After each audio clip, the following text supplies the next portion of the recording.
G'day and welcome to another episode of Kiwi Car Life, and today I'm going to discuss 6 really cool hidden features of my 2009 BMW Z4. The first cool hidden feature of the BMW Z4 is one that many BMW enthusiasts will be well familiar with, and that is the secret hidden gauge cluster menu. The way you access it is you hold down the button in the gauges that you use to reset your tripometer and then insert your key, and as soon as you do you're greeted with Figstiner.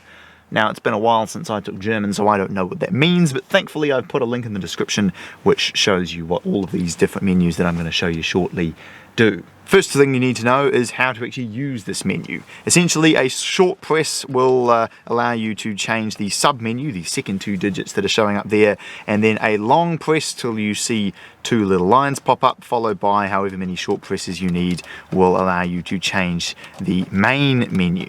Now, if you try and go through, you'll notice that only a couple of them are available to you. The rest of them all don't show up with anything. So what you need to do is unlock them, and the way you do that is you go back to 1.00, which will show the last few digits of your VIN, and add up the last 5 digits of your VIN. If we have a look in here now, you can see mine is 55393. You add them together, you get 25. So we're going to hold down the button here so we can get to menu number 19, which is the unlock menu.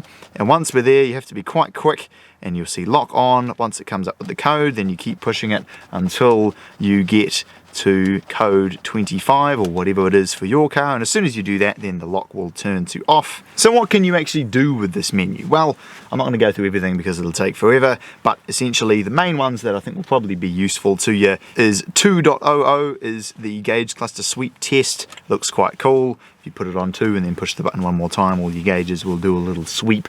Some other quite useful ones is menu number 6.00, which shows exactly how many litres of fuel are left in your tank. Another cool one is 7.03, which shows your current RPM. So if I start the engine, it will show your current RPM. At the moment it's about 820 or so, but if you give it a little rev, then it will show you your current RPM in real time, which is pretty cool. Your current speed is menu number 8, and menu number 9 is your current voltage, which at the moment is showing 12.3, so my battery's looking pretty healthy. Another very cool feature is that you can put the roof up and down from the key. The way you do that is you unlock it and then hold down the unlock button, and at that point all the windows will go down and the roof will start the process of going down, which is pretty cool, and you just have to keep holding on to it and you'll have the roof down in no time. The third useful feature in the BMW Z4 is one that's especially important to me because I try my best not to curb my wheels, and one of the ways that I do that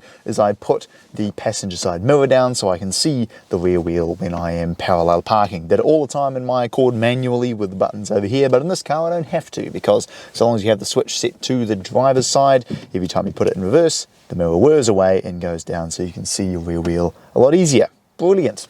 The fourth cool feature is in regards to the radio controls down here. Because they just have numbers on them, it's easy to forget which radio station you had each one set to.